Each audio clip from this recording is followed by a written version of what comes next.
Xin chào các bạn đã quay lại với kênh Cô Ba Bình Dương. Tiếp tục series Hôm nay ăn gì, tuần này chúng ta sẽ cùng nhau thực hiện một bữa ăn thịnh soạn một chút để đổi vị cho gia đình ha.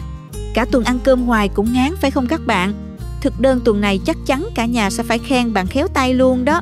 Chúng ta sẽ cùng nhau nấu 4 món. Món ăn chính hôm nay sẽ là nem nướng, hấp dẫn lắm luôn. Nào mời các bạn cùng vào bếp nấu cùng mình nha.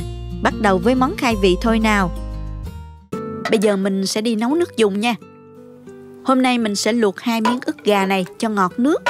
Cho vào đây 2 lít nước lọc, 1 muỗng cà phê muối, thêm 15 g đường phèn. Cho vào nồi hết chỗ bắp, củ cải trắng và cà rốt, rễ ngò, hầm chung với rau củ cho ra nước ngọt. Các bạn có thể hầm xương gà hoặc xương heo đều được ha. Nếu tìm được xương gà thì mình nấu sẽ hợp và ngọt nước lắm. Mình để lửa nhỏ và mình hầm trong khoảng 40 phút.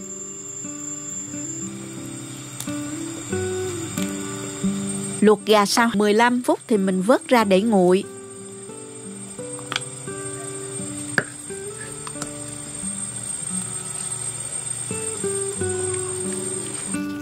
Chờ gà nguội mình xé sợi luôn ha.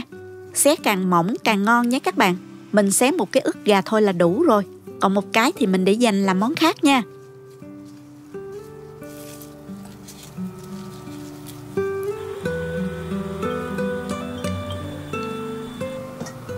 Sau khi nước hầm và rau củ đã ra hết chất ngọt, mình lọc lại và đông lại lượng nước khoảng 1,4 lít nước.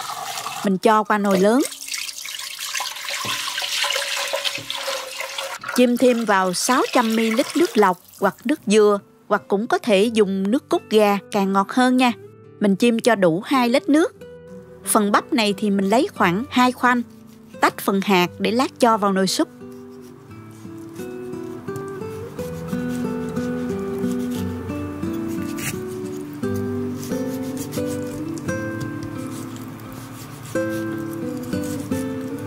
Dùng 2 quả trứng gà, tách riêng lòng trắng và lòng đỏ.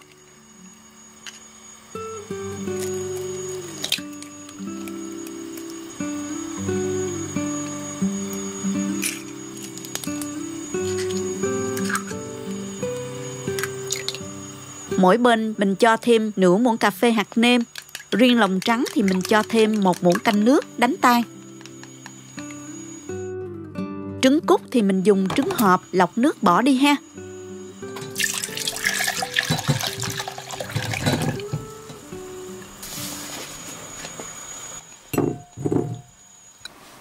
Phần thịt cua thì mình dùng thịt cua hộp đã tách sẵn. Xào thịt cua lên cho thơm nhé. Cho vào chảo một ít dầu. Đợi dầu nóng thì mình cho hành tỏi vào phi thơm. Và cho thịt cua vào xào sơ cho thơm nha các bạn. Đảo nhẹ tay để thịt không bị nát nha. Phần này mình xào luôn một hộp cua nhưng mình chỉ xài một nửa thôi. Bây giờ mình nấu súp nha. Bật bếp nấu cho nước gà hầm sôi lên.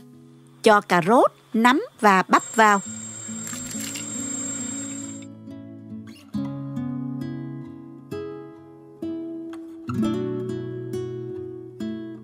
Mình nêm thêm 1 muỗng canh rưỡi bột nêm, 1 muỗng cà phê muối, khuấy đều lên. Tiếp tục cho gà xé sợi.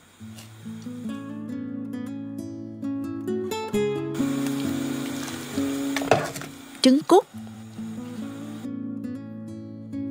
Đợi nước sôi nhẹ thì các bạn đổ lòng trứng trắng vào. Vừa đổ vừa khuấy cho lòng trắng tan ra thành sợi. Lòng trắng cũng sẽ giúp nước súp trong hơn đó các bạn. Tiếp tục cho thịt cua. Rồi mình cho đậu cô ve vào sau cùng.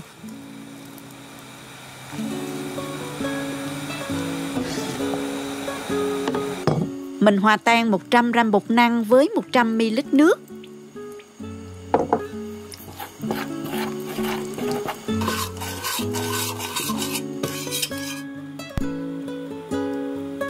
Sau đó cho từ từ vào, khuấy nhẹ cho bột năng tan đến khi phần nước súp sánh đặc lại là được. Mình dùng hết chỗ bột năng này luôn.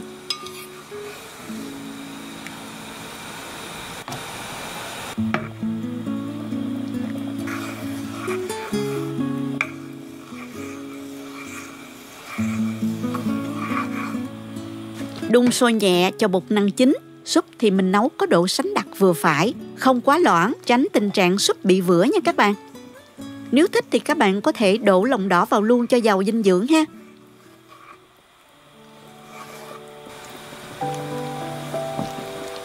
Nêm thêm 1 muỗng canh dầu mè cho thơm. Trộn đều lên. Vậy là nồi súp cua của mình đã hoàn thành rồi. Nếu ăn liền thì các bạn có thể nêm vào nồi một chút hành ngò và tiêu ha. Hôm nay mình sẽ chia sẻ thêm một công thức nem nướng mới nha. Đặc biệt là cách cuộn nem độc đáo, dễ và nhanh nhưng cho ra thành phẩm nem tròn đều như máy làm vậy đó. Trong video này, mình sẽ làm từng bước chi tiết từ cách chuẩn bị nguyên liệu, pha chế gia vị đến kỹ thuật tạo hình để ai cũng có thể thành công nha. Nào chúng ta cùng vào bếp thực hiện ngay nha các bạn. Nem nướng các bạn phải có thịt xay nè. Có thể mua thịt xay sẵn hoặc là mình tự xay cũng được. Xay xong thì mình cho vào ngăn đông khoảng 1 đến 2 tiếng cho thịt đông dẻo lại nha các bạn. Tiếp theo là 500g giò sống. Mình cũng đã rã đông và nó còn dẻo như vậy nè. Còn đây là phần mỡ. Các bạn chọn thịt mỡ gáy sẽ giòn hơn. Nếu không có thì mình chọn mỡ thịt cũng được. Mình có 250g mỡ đã rửa sạch với muối. Sau đó trụng qua nước sôi. Bây giờ mình cắt mỡ nha. Các bạn cố gắng cắt hạt lựu nhỏ như vậy ha.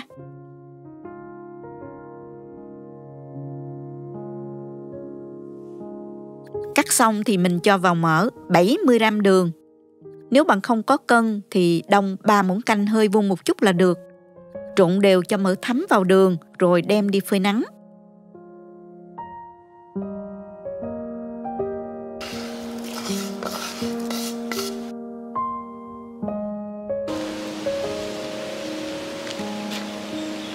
Khi thấy mỡ trong lại là được. Có thể sấy lò với nhiệt độ 120 độ F trong 1 tiếng rưỡi nha. Đây là mỡ mình đã phơi nắng xong rồi nè. Mỡ trong là như vậy nè các bạn. Phần mỡ này giúp nem giòn. Nếu không có mỡ này thì nem sẽ kém ngon nha các bạn. Tiếp theo mình cắt hành tím và tỏi cho vào cối.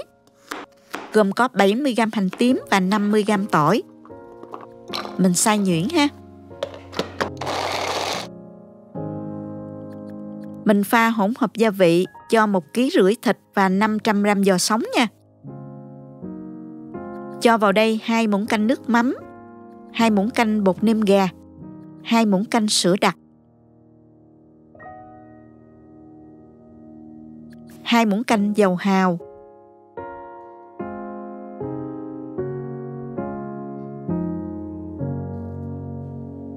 1 muỗng cà phê màu dầu điều,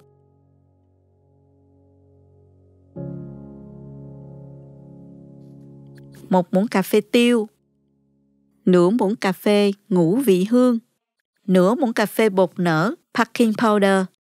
Cân lượng gram mình có ghi rõ ở đầu video và dưới phần mô tả. Các bạn vào xem nha. Thịt mình đã đông dẻo như thế này nè. Mình dùng tay bẻ thịt ra nha. Thịt rất là lạnh luôn. Mình cho hết 1,5 kg thịt vào thố. Lưu ý là thịt xay phải có khoảng từ 10 đến 20% mỡ thì nem nướng mới ngon nha các bạn. Tiếp theo là 500g giò sống. Mình cũng đã rã đông và nó còn dẻo như vậy nè. Cho hết gia vị đã trộn lúc nãy vào. Lưu ý là trong giò sống đã có một ít gia vị nên các bạn cẩn thận khi ướp nem nhé. Dùng tay mình trộn sơ.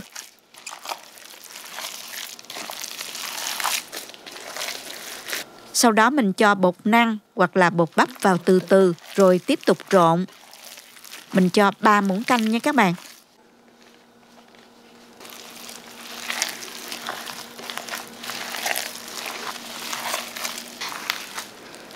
Để nem có màu đẹp và hấp dẫn hơn thì mình cho thêm một chút màu gạch tôm. Bạn có thể thay thế bằng bột điều hoặc là màu dầu điều cũng được. Vì lượng nem hơi nhiều nên mình cho vào máy trộn bột để trộn cho đều hơn nha. Cho hành tím và tỏi xay nhuyễn lúc nãy vào. Chừa lại một ít để làm nước chấm nha các bạn. Mình cho hết vào máy và dùng cây quết dẹp này để trộn nè. Bật số 1 mình trộn 1 phút. Sau đó mình cho mỡ đường vào từ từ và mình tăng lên số 2. Trộn thêm 2 phút nữa.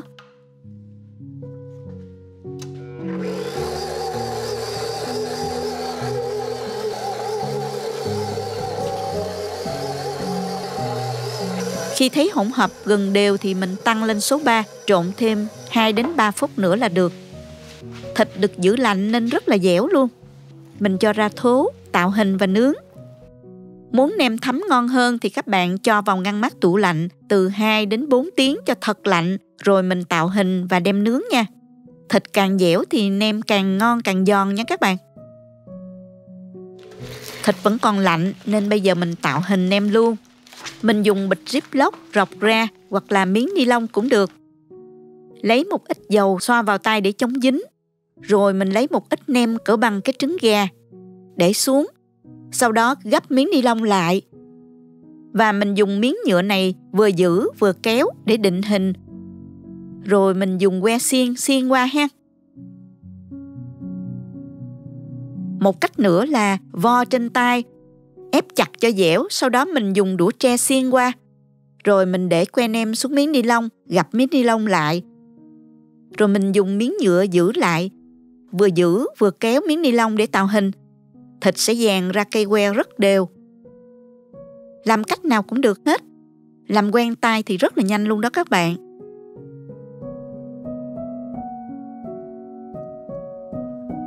Các bạn dùng đũa tre tiệt trùng loại dùng một lần đó. Nếu nướng than thì các bạn phải ngâm trong nước khoảng 30 phút để khi nướng que không bị cháy nha. Hôm nay mình nướng lò nên không cần ngâm que.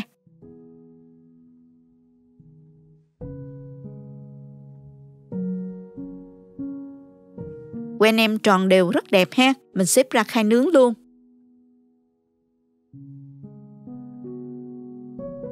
Mình làm xong rồi nè. Để chuẩn bị nướng thịt thì mình pha hỗn hợp để quét mặt thịt gồm có 1 muỗng canh mật ong, 1 muỗng canh nước khuấy tan,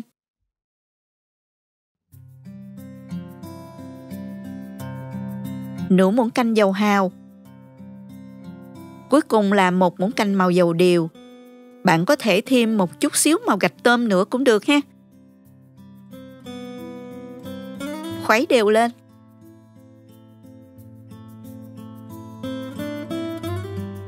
Cho nem vào lò nướng ở nhiệt độ 380 độ F. Mình nướng mỗi mặt 15 phút nha.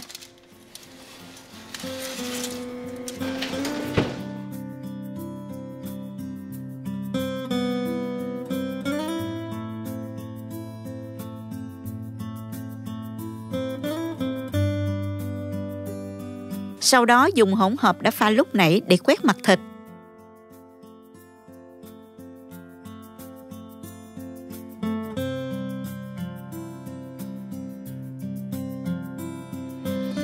Rồi mình dùng cọ quét đều và nướng mỗi bên thêm 5 phút nữa. Lò nướng của mình có quạt á, nên nhiệt rất đều, dễ nướng lắm. Tùy theo nhiệt độ của lò mà các bạn nhớ thăm chừng nem. Khi vừa vàng là mình quét mặt nem và nướng thêm cho nem lên màu như ý nha các bạn.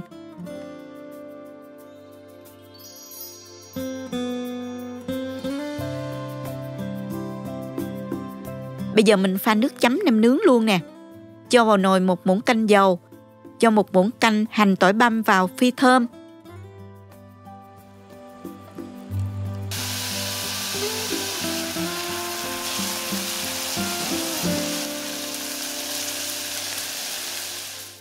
Kế đến mình cho thịt băm vào xào.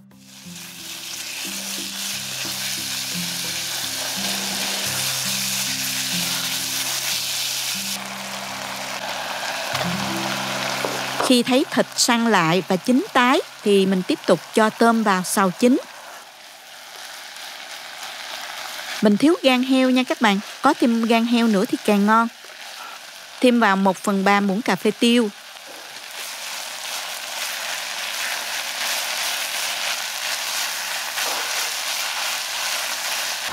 Phần tương hột là 250g, mình dùng cả nước lẫn cái luôn nha. Tương này là tương của Trolimax đó các bạn, mình thấy vừa ăn lắm, màu nó cũng đẹp nữa. Thêm 100g tương đen là khoảng nửa chén đó. Tương đen thì các bạn dùng loại tương ăn phở đó, cho vào nồi luôn. Với lại 3 muỗng canh bơ đậu phộng. Trộn đều lên. Rồi mình tiếp tục cho vào 300ml nước dừa và 300ml nước lạnh. Thêm 2 muỗng canh đường.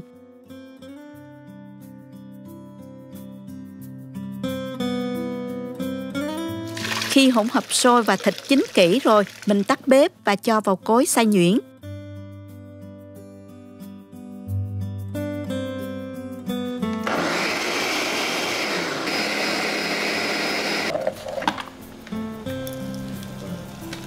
Sau đó đổ trở lại nồi.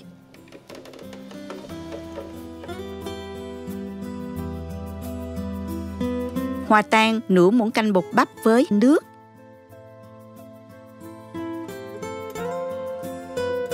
Cho vào từ từ, cho hỗn hợp sánh nhẹ là được. Vì khi nguội sẽ sánh hơn một chút nữa là vừa nha các bạn. Lúc này các bạn có thể nếm và điều chỉnh theo khẩu vị ha. Nước chấm tương phải có vị thơm ngọt của thịt, của tôm, béo của bơ đậu phộng và rất thơm mùi tương đặc trưng. Màu nâu sáng không quá đen, vị mặn vừa, hơi ngọt nhẹ, có thể chấm nhiều mà không bị mặn. Bây giờ nem đã nướng xong rồi nè các bạn.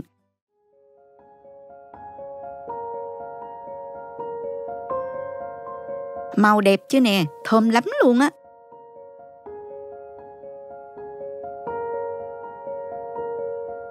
Mình trình bày ra đĩa, rút cây xiên nem ra, chuẩn bị thêm bánh tráng và rau sống. Cho nước chấm ra chén.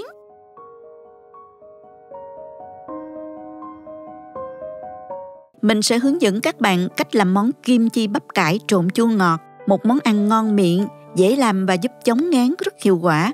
Kim chi bắp cải trộn chua ngọt không chỉ giòn rụm, thấm vị khi dùng riêng mà còn dễ dàng kết hợp với nhiều món ăn khác. Hôm nay mình có một cây bắp cải khoảng 2 kg. Để làm kim chi bắp cải ngon, các bạn chọn bắp cải chắc tay và nặng nha. Bắp cải chắc thường có nhiều lá và ít không gian trống bên trong. Lá bắp cải nên chọn xanh tươi, không có dấu hiệu héo úa hoặc là bị sâu bệnh ha. Lá ngoài cũng có thể hơi héo một chút, nhưng bên trong vẫn tươi mới và giòn nha các bạn. Tránh bắp cải có vết thâm hoặc là hư hỏng. Nhớ kiểm tra thêm phần cuống để bảo đảm nó còn tươi ha. Bắp cải đã rửa sạch, mình cắt thành miếng vừa ăn, khoảng từ 3 đến 4 cm.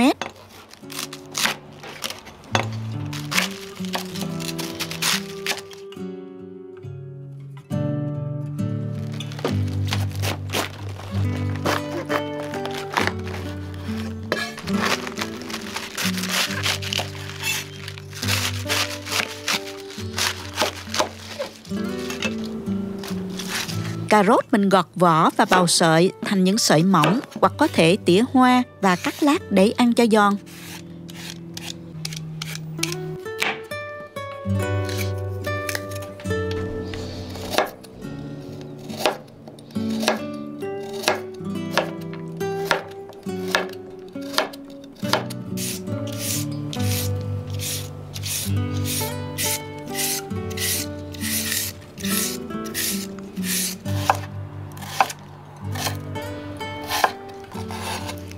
Cho bắp cải vào một cái thau lớn. Cho cà rốt vào thau luôn. Rắc đều 40g muối hạt và trộn cho thật đều. Và mình để ở đây khoảng 1 đến 2 giờ cho bắp cải mềm và tiết ra nước.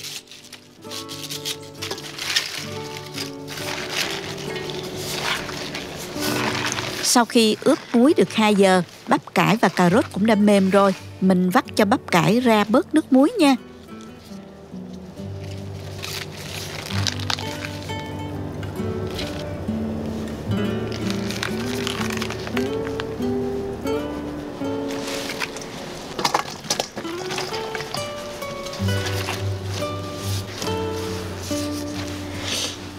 Sau đó thêm vào đây 50g đường. –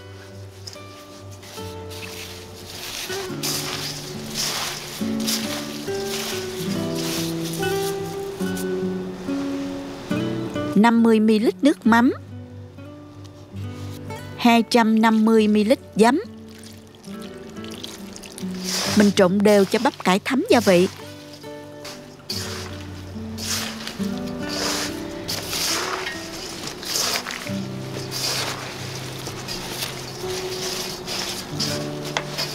Tiếp đến mình cho hết vỏ tỏi ớt đã xay nhuyễn vào và trộn đều lên.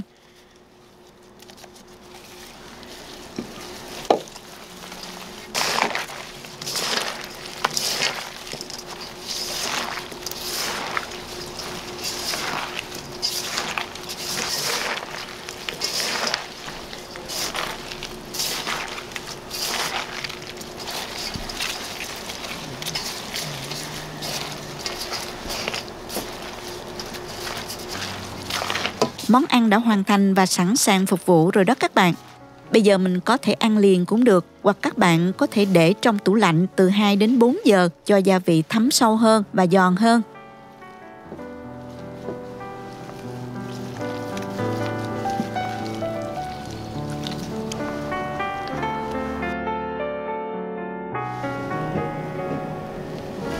Để bảo quản lâu hơn thì sau 1 đến 2 ngày thì mình chắc nước trong thố ra và nấu sôi lại.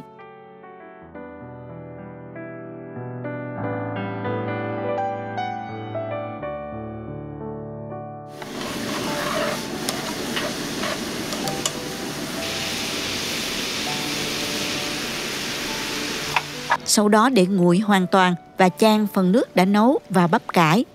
Bảo quản trong tủ lạnh từ 1 đến 2 tháng ăn dần nha các bạn. Một món bánh tráng miệng cổ điển nhưng luôn được yêu thích, đó chính là bánh flan. Món bánh này có độ mềm mịn, tan chảy trong miệng và hương vị ngọt ngào béo ngậy của sữa và trứng, hòa quyện cùng lớp caramel thơm lừng. Với công thức này, bánh không hề bị tanh mùi trứng, núng nính và mềm thơm, lại còn bổ dưỡng nữa. Bạn nhỏ nào cũng mê luôn. Chắc chắn bạn sẽ ngạc nhiên với sự đơn giản và làm thành công ngay từ lần đầu tiên. Nào chúng ta bắt đầu thôi nào. Chúng ta có thể xem những thành phần nguyên liệu chi tiết, hình ảnh nguyên liệu cụ thể để thực hiện món này ở cuối video, hoặc tham khảo những dụng cụ nhà bếp mình hay sử dụng bên dưới phần mô tả của video. Để làm bánh flan, mình chuẩn bị khuôn. Có nhiều loại khuôn khác nhau. Ở đây mình có khuôn nhựa có dung tích là 50ml, có khuôn 70 hoặc 100ml nữa. Khuôn nhựa này chịu nhiệt và có thể hấp trong nồi, đổ vào khuôn nhỏ để dễ bảo quản và tiện lợi trong quá trình sử dụng. Ngoài ra mình còn dùng khuôn bánh bằng sứ như thế này. Khuôn này không có nắp, lát nữa mình bịt lại bằng giấy bạc hen. Rửa sạch khuôn nè, tráng bằng nước sôi và để ráo cho bánh của mình bảo quản được lâu hơn đó các bạn. Đầu tiên thì mình sẽ làm caramel. Cho 100g đường và 50ml nước vào nồi. Thêm một ít nước cốt chanh để không bị lại đường. Đun với lửa vừa, không khuấy nha.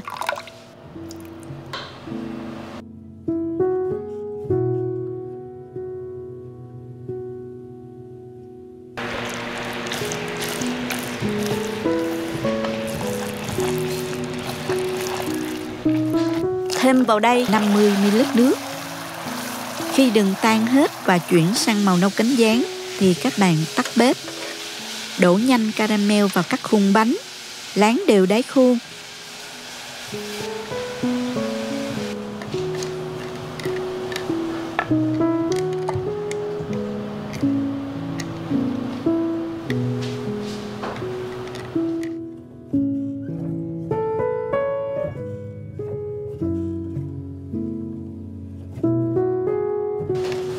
Mình dùng ở đây là 5 cái trứng xay lớn.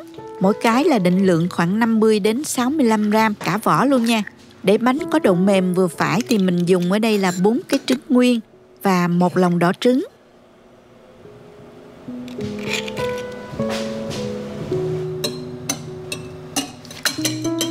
Cho trứng vào một cái tô nè, đánh tan theo một chiều, nhẹ nhàng để không tạo bọt quá nhiều nha các bạn. Mình vớt bớt bọt.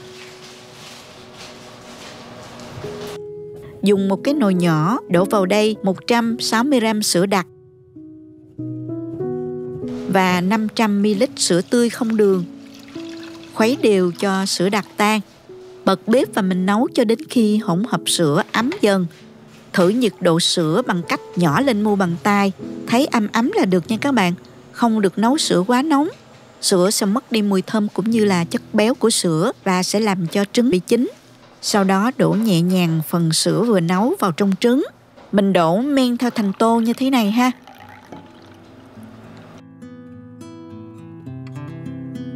Sau đó mình thêm 1 muỗng cà phê tinh chất vani cho bánh flan thơm hơn nha. Đun sữa ấm sẽ giúp đánh tan mùi tanh của trứng, giúp bánh mềm và thơm hơn rất nhiều đó các bạn.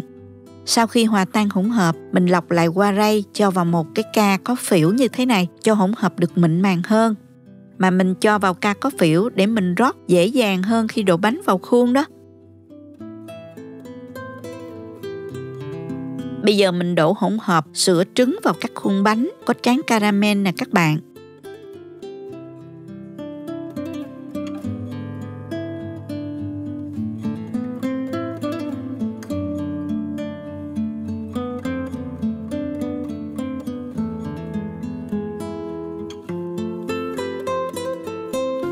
Đổ từ từ men theo thành khuôn nha.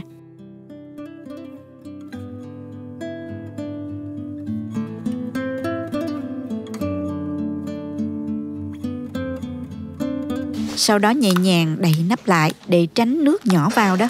Khuôn nào không có nắp, lát nữa mình bịt lại bằng giấy bạc ha.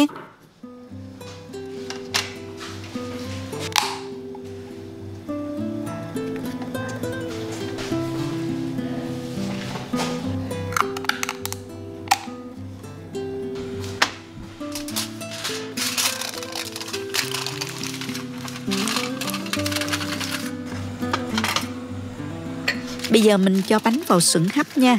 Các bạn có thể chồng nhiều lớp như thế này. Đặt nồi nước lên bếp đun cho nước sôi.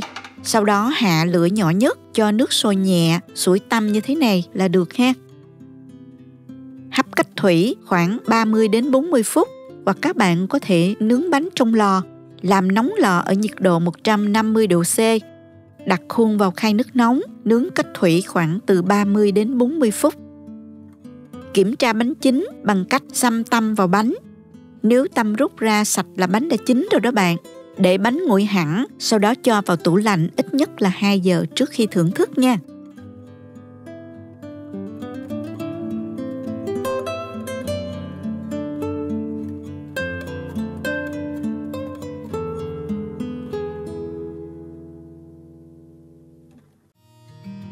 Vậy là bữa ăn hôm nay đã hoàn thành rồi các bạn ơi. Hơi cực một chút nhưng mà bảo đảm cả nhà sẽ khen nức nở luôn. Trước khi bạn đem mâm cơm ra đãi cả nhà cuối tuần, chúng ta nếm thử một chút trước xem thành phẩm mình làm ngon đến đâu nha. Cái này là thử chứ không phải ăn vụng đâu nha các bạn. Hấp dẫn lắm luôn. Nào, mời các bạn món súp khai vị đầu tiên nha. Bây giờ mình múc ra tô và cùng thưởng thức thôi nào. Súp phải luôn được giữ ấm nóng trên bếp thì ăn sẽ ngon nhất.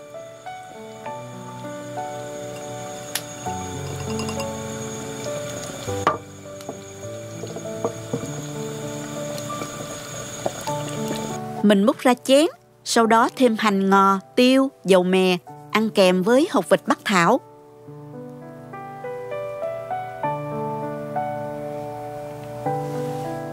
Phần nước súp trong có độ sánh đặc vừa phải, không quá loãng, cũng không quá đặc, nước súp nêm nếm vừa phải. Phần thịt gà, nấm, dai có màu sắc bắt mắt với cam vàng xanh từ các loại rau củ, vừa đẹp mắt lại đầy đủ dinh dưỡng. Thịt cua thơm và trứng cút luôn là phần không thể thiếu trong tô súp của các bạn nhỏ. Món súp rất là dễ nấu, dễ ăn và rất ngon. Tuy thành phần chuẩn bị nguyên liệu lắt nhắt một chút, nhưng bù lại thành phẩm rất xứng đáng. Bỏ chút công sức nhưng bảo đảm dinh dưỡng hơn ngoài hàng rất nhiều. Chúc các bạn thành công. Nhìn bên ngoài màu sắc hấp dẫn ha. Nem không hề bị khô nha. Đặc biệt là hình dạng rất tròn đều nhau nhờ cách tạo hình nem đặc biệt của mình, dễ và còn đẹp nữa ha. Mình cắt ra cho các bạn xem bên trong nè.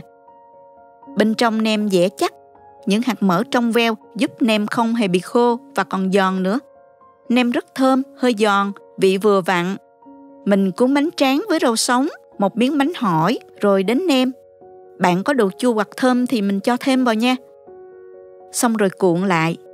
Chén tương nhớ là cho thêm ớt băm và một ít đậu phộng rang nữa nha các bạn. Mình chấm ngập tương và dùng thôi. Tất cả hòa quyện trong một cuộn bánh tráng. Nem nướng rau sống tươi mát cùng nước chấm tương phải nói là ngon tuyệt luôn các bạn.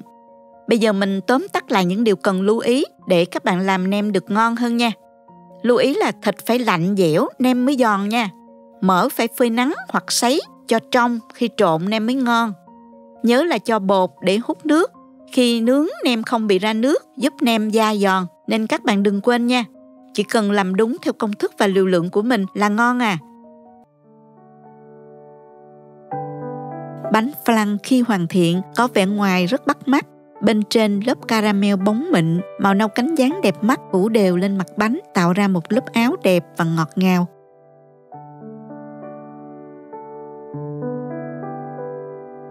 Khi lật ngược khuôn bánh ra đĩa, lớp caramel này chảy nhẹ xuống, bao phủ toàn bộ bánh, làm tăng thêm sự hấp dẫn.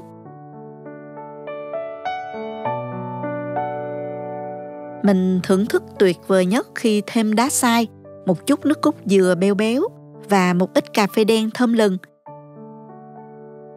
Phần bên ngoài của bánh flan có màu vàng nhạt, mịn và đều màu. Khi cắt vào bên trong, bạn sẽ thấy bánh flan có kết cấu mịn màng, không bị rỗ hay là lỗ nhỏ, chứng tỏ bánh đã được hấp hoặc là nướng đúng cách.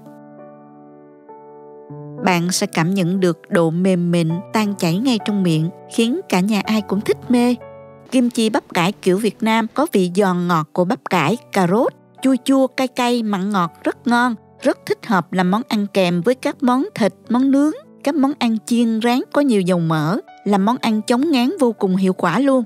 Cách làm lại vô cùng nhanh gọn. Cùng vào bếp làm ngay nhé các bạn. Cảm ơn các bạn đã theo dõi video. Nếu thích cách mình chia sẻ, nhớ gửi cho bạn bè cùng xem, bấm like và đăng ký kênh để xem nhiều món ăn mới của mình. Nếu thấy video thực sự hữu ích, bạn có thể gửi tặng ekip thực hiện một ly cà phê bằng nút Super Thanks hình trái tim ngay bên dưới video. Các bạn cũng có thể truy cập website cobabình dương.com để xem công thức nấu ăn dưới dạng bài viết.